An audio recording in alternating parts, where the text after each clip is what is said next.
sobre presença. Hoje eu vim falar de dois tipos de pessoas: aquele que valoriza a presença e aquele que despreza a presença. Pode se assentar, por favor? Perdão. Pode se assentar. Então, como eu falei, eu vim falar de dois tipos de pessoas: aquele que valoriza, aquele que confia na presença, e aquele que despreza a presença, aquele que usa a presença por benefício próprio. Hoje nós vamos ler dois textos e falar de dois personagens bíblicos, tá bom? Pode colocar para mim, por gentileza, 1 Samuel, o capítulo 7, o versículo 1 e o 2, por favor. Se eu pudesse dar um nome para essa mensagem, eu daria: valorize a presença. Valorize a presença. Ok, pode deixar aí. Obrigado. É 7, 1 e 2, tá? 1 Samuel, capítulo 7, versículo 1. Isso, meu querido. Obrigado, meu príncipe. Antes de chegar nesse texto, eu gostaria de falar um pouco sobre essa presença. Que presença é essa que você está falando, Léo? Não é qualquer presença. É a presença do teu Deus Todo-Poderoso. Então, eu queria falar dessa presença. Certa vez a palavra vai dizer que Moisés recebeu uma ordem de Deus, recebeu instruções de Deus para construir uma arca. Uma arca que ali continha a presença de Deus. Não era Deus, era a presença de Deus. Na arca tinha a presença de Deus. A palavra não fala que eles adoravam essa arca, mas, irmãos, se tinha uma coisa na terra sagrada e santa, era essa arca. E aí Deus fala para Moisés: constrói um tabernáculo, constrói um lugar, separa, constrói, porque lá vai ter um lugar que vai ser chamado Santo do Santo. E lá eu vou habitar, lá eu vou morar com vocês. A minha presença vai se fazer lá. E aí, infelizmente, passando os tempos, eu queria muito poder contar os detalhes, porque eu vou te falar, isso aqui é melhor do que série de Netflix, viu? Pensa na tua série preferida. Agora, mergulha nisso aqui. Mergulha na história. Eu queria poder falar mais, mas vamos andar. Então, Moisés construiu o tabernáculo e construiu a arca. Essa arca era feita de madeira de acácia, revestida de ouro por dentro e por fora. E o que tinha nessa arca de tão importante, Léo? Na arca tinha as 2 tábuas dos 10 mandamentos. Na arca também tinha o maná, a provisão de Deus, o pão de cada dia daquele povo que sofreu tanto no deserto. E também tinha a vara de Arão. Ou seja, volto a dizer, se tinha uma coisa sagrada, era essa arca. Infelizmente o tempo passou, os israelitas pecaram contra Deus, se desviaram da presença de Deus, não valorizaram a presença, e eles perderam essa arca. Como? Certa vez, o exército de Israel foi batalhar. E aí, chegando lá, foram para a batalha e morreram 4.000 soldados. 4.000 soldados israelitas. Uma pessoa lá falou assim: tem alguma coisa errada, nós não ganhamos a batalha dessa vez. E aí eles foram lembrar que eles esqueceram da presença de Deus. E aí eu te pergunto: pode alguém esquecer da presença de Deus? Pode você esquecer do Deus que te deu a vida, que te deu o sopro, todo dia cuida de você, da tua família? E aí eles lembraram que esqueceram da presença. Aí um falou assim: vamos buscar a presença. Tinham morrido 4.000 soldados. Eles foram lá e buscaram a arca. Foram para a guerra. E o que aconteceu? Morreu 30.000 soldados. Por quê? Porque eles estavam usando a presença de Deus. Eles não valorizavam a presença de Deus. Eles estavam tratando Deus como se fosse um amuleto. E Deus não é amuleto. Deus não é o seu tênis que você usa quando você quer. Deus não é a sua camisa preferida que você usa quando você quer. Deus não é o seu carro que você escolhe usar ele ou não. Deus é o dono da sua vida. Deus é o dono de tudo. Não trate a presença como um amuleto. A presença não é sua. Você que é da presença. Então, nesse acontecido, eles perderam a batalha, eles perderam a arca. Os filhos do sacerdote Eli morreram. Ofni e Finéias, os filhos do sacerdote, que viviam pecando contra o Senhor, não valorizavam a presença, desprezavam a presença. Eles eram crentes, eles viviam na igreja, mas eles não viviam a igreja. A arca foi roubada, foi levada para um templo dos filisteus, e lá a arca ficou diante do deus Dagon, que era um deus metade homem, metade peixe. E aí eles conseguiram pegar a arca e levaram para esse templo, deixaram a arca lá. Quando amanheceu, eles foram lá. Lá tinha uma estátua desse deus grande. Quando eles chegaram lá de manhã, a estátua estava no chão. E eles não entenderam aquilo. Ok. No outro dia aconteceu a mesma coisa.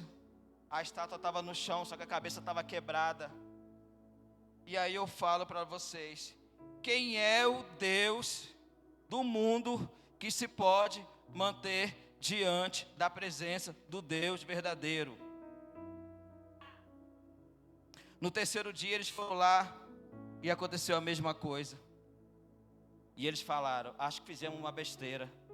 Nós trouxemos a arca dos deuses de Israel para cá. E um falou assim: eu ouvi dizer que essa arca ninguém pode tocar. Essa arca tem poder. Eu ouvi dizer que a presença do Deus de Israel está nessa arca. Então como é que nós vamos fazer para devolver? Aí um pensou: eu ouvi dizer que o Deus de Israel gosta de oferta. É mesmo, é. Ele gosta de oferta.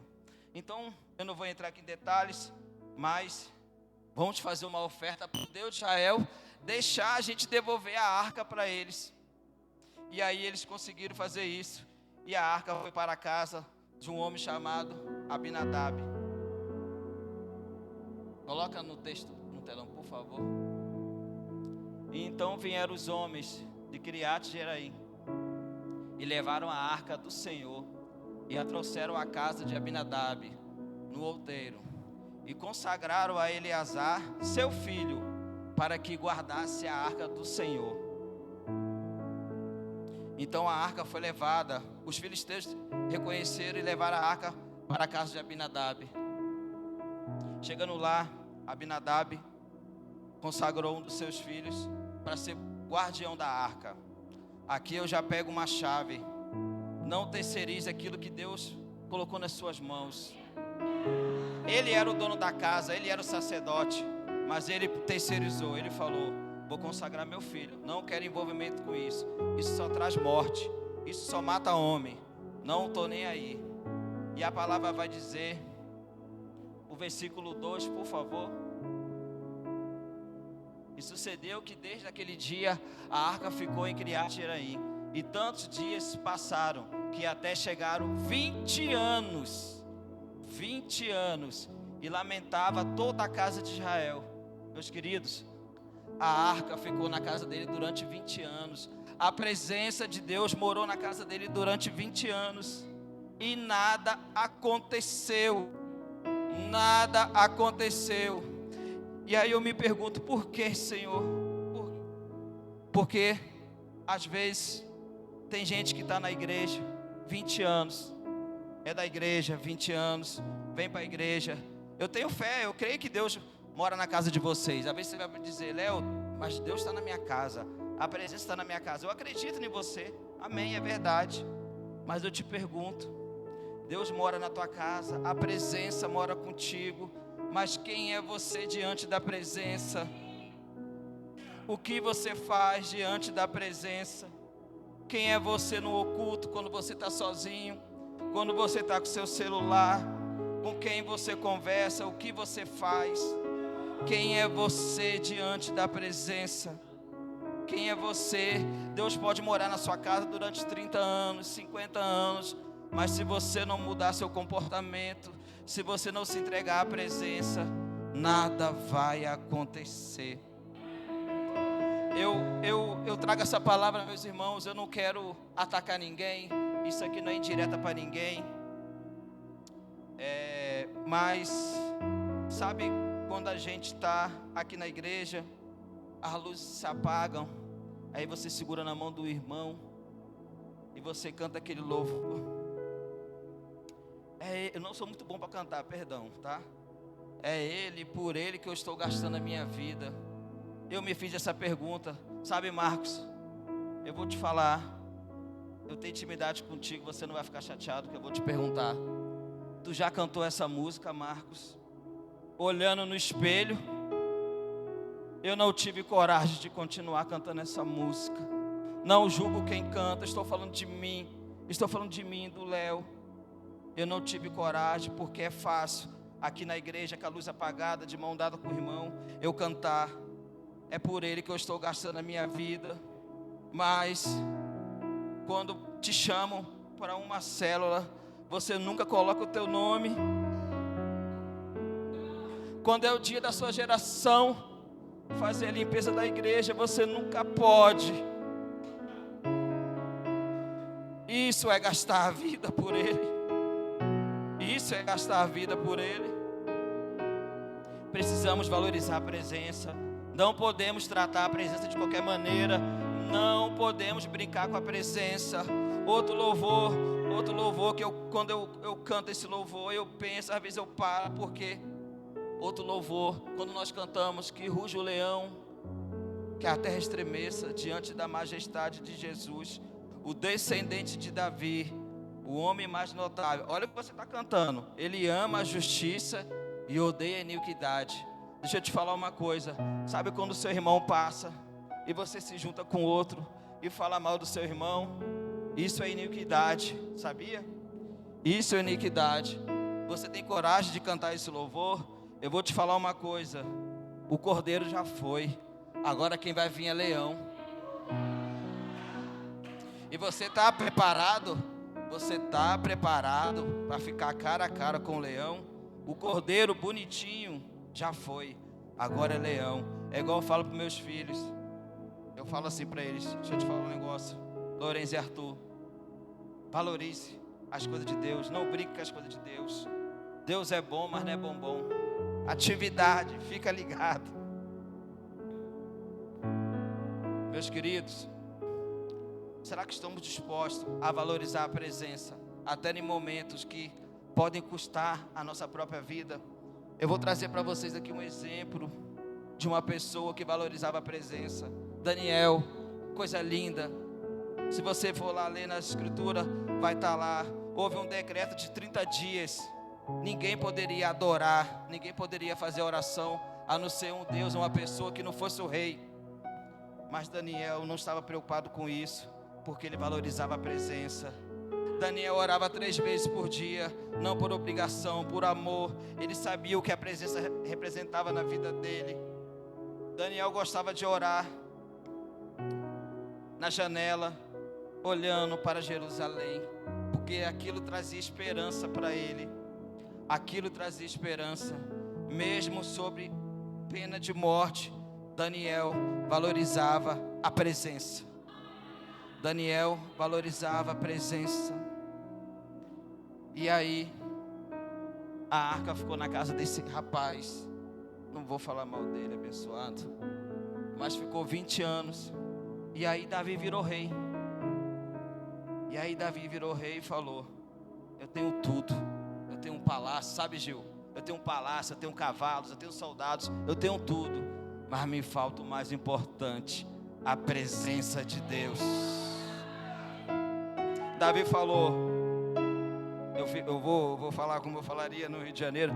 Davi juntou um bonde, falou: vamos buscar a presença de Deus, vamos buscar a arca. E Davi foi buscar a arca na casa de Abinadab. Davi sabia o que precisava fazer. Davi sabia como fazer. A intenção dele era boa, mas Davi fez errado. Deixa eu te falar uma coisa. Deus não está preocupado com boa intenção. Deus está preocupado com obediência. Obediência. Davi sabia o que fazer. Davi sabia como fazer. Mas creio eu que na emoção do momento, Davi queria fazer aquilo de qualquer jeito. E tenho certeza também que pessoas em volta dele, falando no ouvido: Por isso que devemos tomar cuidado a que voz estamos dando ouvido, a que voz estamos escutando. Porque certa vez está na palavra, Eva estava no jardim do Éden. Eva estava viva, sim ou não? Ela tinha uma vida perfeita. Mas aí, pastor Roberto, ela deu ouvido à serpente. Eva estava viva, deu ouvido à serpente e morreu. Mas também a palavra fala que Lázaro estava morto 4 dias. E deu ouvido ao Cordeiro. E viveu. Por isso devemos tomar cuidado a que voz estamos escutando. Davi, naquela empolgação, falou: vamos buscar a arca. Colocar a arca. A Bíblia fala que o carro de boi era novo. Davi foi com o carro de boi, levando a arca para a cidade de Jerusalém, cidade de Davi. Mas no meio do caminho a palavra vai dizer que um boi tropeçou numa pedra. A arca cambaleou, ia cair. E Uzá, filho de Abinadab, estendeu a mão para segurar a arca. E a Bíblia fala que instantaneamente ele morreu. A Bíblia fala que ele morreu na hora. Davi, muito triste com aquela situação, pensou: como eu vou fazer para levar a arca? O que eu vou fazer agora? Mas tudo tem um propósito. Naquele mesmo lugar ele olhou uma casinha, criou uma casa humilde, e viu lá uma casinha de um homem abençoado. E quem morava lá? Obed-edom. Coloca para mim, por favor. 2 Samuel, o capítulo 6, o versículo 11.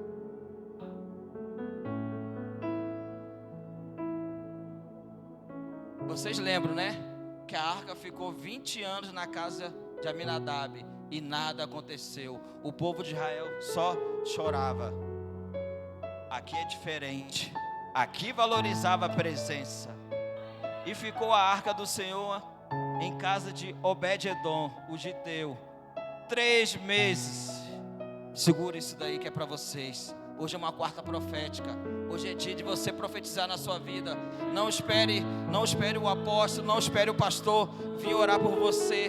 Você é profeta da sua vida. Tá aqui, ó. A arca ficou 3 meses. A presença, o próprio Deus morou 3 meses com Obed-edom e abençoou o Senhor a toda a sua casa. Esse valorizava a presença. Esse era diferente. Esse não tratava a presença por interesse. Esse cuidava da presença. Eu fico imaginando a arca na casa de Abinadab. Quando chegou lá, ele falou: coloca essa arca aqui nesse canto. Não quero envolvimento com isso, deixa ela aí. Não quero saber dessa arca. Mas quando a arca chegou na casa de Obed-edom, tudo mudou. Historiadores, estudiosos vão dizer que a mulher dele era estéril e ela gerou. Obed-edom teve 8 filhos. Total da sua família, se eu não me engano, 62, 67 pessoas. Sua descendência. A arca morou com ele. Bens multiplicados, bênçãos, saúde. Mas o mais importante, a presença de Deus estava lá. A presença de Deus estava lá. Obed-edom. Que nós possamos, meus irmãos, ser como Obed-edom. Que nós possamos valorizar a presença. Não por interesse, mas por verdade. Não é fácil, sabemos caminhar. Não é fácil. Sabemos que as coisas de Deus não são difíceis também, mas precisamos aplicar. Se seguirmos a palavra, se nos esforçarmos, quanto mais a gente se aproxima da presença, mais a presença se aproxima da gente. Precisamos ter compromisso com Deus, fidelidade. Não podemos nos afastar da presença. Somos totalmente dependentes da presença. Eu profetizo hoje, não por mim, mas pelo meu Deus, em nome de Jesus, que hoje nós iremos sair daqui diferente. Hoje nós somos novas criaturas. Reconhecemos nosso Deus Todo-Poderoso. Precisamos cuidar da presença. Hoje nós não temos a arca da aliança. Hoje nós não temos a arca da aliança. Eu não preciso da arca da aliança hoje, porque eu creio que a presença do Deus Todo-Poderoso está aqui hoje, nessa noite. Eu não estou falando isso da minha própria boca, eu estou falando porque Ele está aqui. Hoje a presença está aqui, e você vai levar ela para sua casa hoje. A presença de Deus vai morar com você, mas seja diferente, se esforce, busque a Deus, busque a Deus, busque a palavra, seja uma pessoa melhor. Eu comecei a mensagem, eu até me esqueci porque eu estava nervoso. Eu sei que aqui não é o show da Xuxa, né? Mas eu queria mandar um beijo para minha mãe, que está lá assistindo do Rio de Janeiro. Mamãe, te amo. Beijo. Perdão por tudo, todo sofrimento. Graças a Deus, meus irmãos, eu estou muito bem com a minha mãe. Já perdi perdão e já perdi as contas. E aí, eu fico muito feliz, sabe? Porque minha mãe orou muito por mim. Como eu falei, eu era o improvável. Eu não vim aqui contar meu testemunho, não vim falar de mim. Mas quem conhece meu testemunho sabe. Eu era improvável. Minha mãe orou muito por mim. E hoje eu reconheço que estou aqui por causa da misericórdia de Deus. E as orações da minha mãe eu não podia esquecer de te agradecer, mamãe. Te amo muito. E eu falo para você, aproveitando, não sei porque eu estou falando isso, mas se tem alguém aqui que tem algum problema com a sua mãe, perdoa. Chega em casa hoje, faz tudo diferente. Mãe, me perdoa. Mesmo que a sua mãe tenha feito alguma coisa com você, isso é mandamento. Eu prefiro ficar com mandamento. Aí tem filho que vai dizer, mas a Bíblia também fala para os pais não irritar os filhos, sabe, pastora? Mas eu prefiro ficar com mandamento. Eu prefiro obedecer. Mamãe, deu certo. O cabrito virou ovelha. E hoje é uma pessoa obediente. Eu queria que hoje, você que está aqui, que recebeu essa mensagem de Deus, não a mensagem do Léo, mas a mensagem de Deus. Você que assim como eu reconheço, eu me coloco na frente, que eu preciso mudar, eu preciso buscar mais, eu preciso valorizar mais a presença, eu preciso fazer mudanças na minha vida. Eu reconheço isso.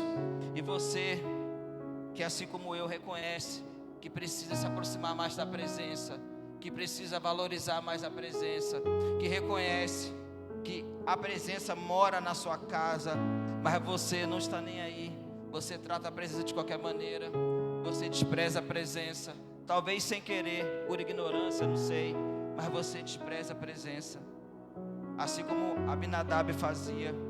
Ele não valorizava a presença, mas hoje nós vimos aqui o exemplo de um homem, Obed-edom. Esse sim valorizava a presença, esse cuidava da arca.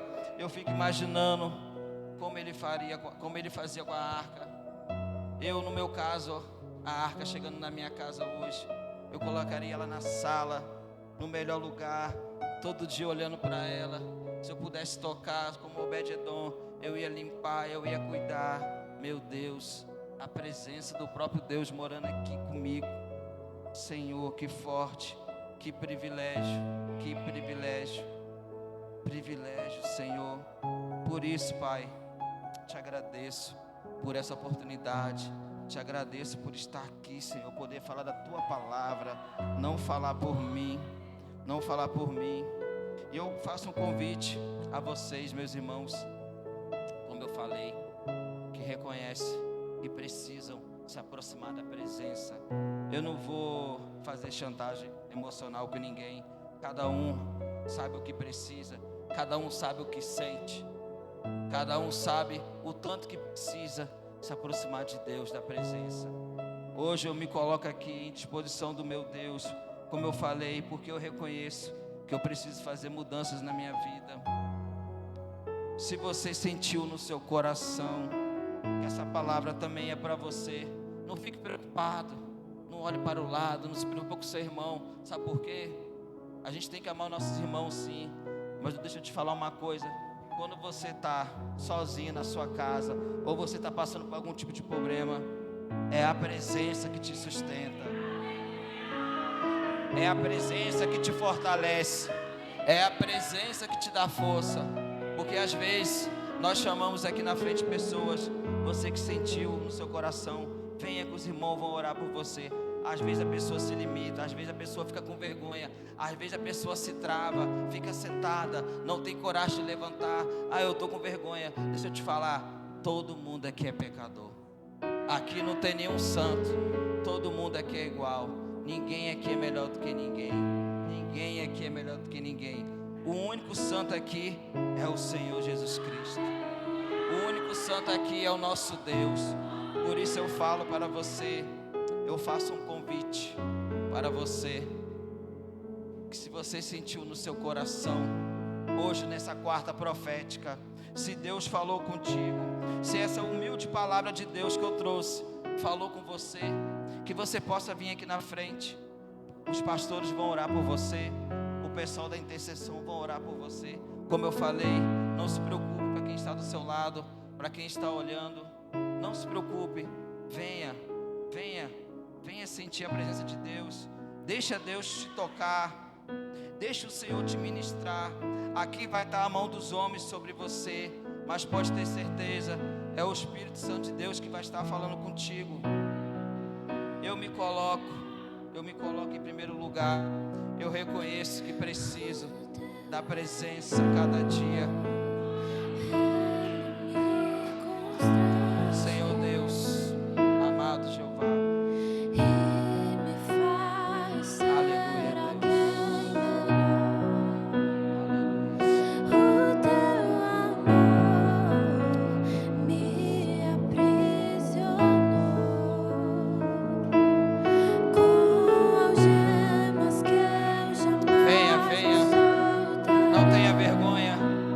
vai te julgar. É você e Deus, é você e a presença.